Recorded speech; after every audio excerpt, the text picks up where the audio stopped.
Kungova nepasi rose risina chikafu hazvigoneki. Tinoda chikafu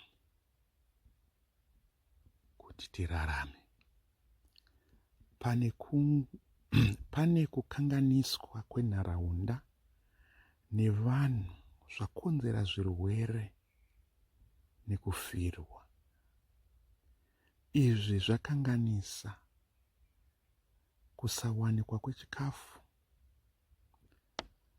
Pane zvinofanira kuitwa kugadzirisa dambudziko iri. Ini ndinofunga kuti kuchengeta nyuchi kunogona kupedza dambudziko renzara munharaunda mangu. Nharaunda yangu iri munzvimbo inonaya mvura shoma shoma kumaNikaland. Inzvimbo inogara ine nzara.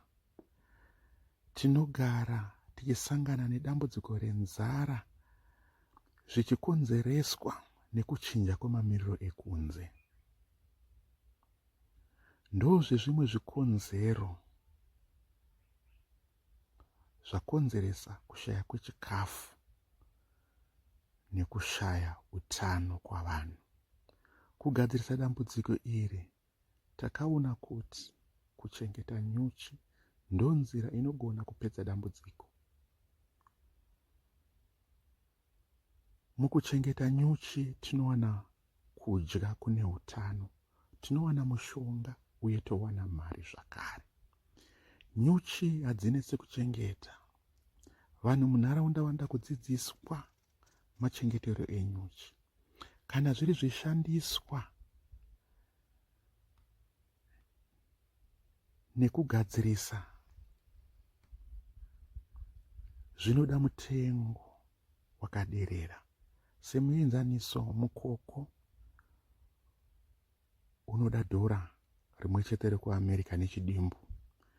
Mbatya dzokumoresa dzinoda $30 ekuAmerica 30, uye zvakare nesmoker.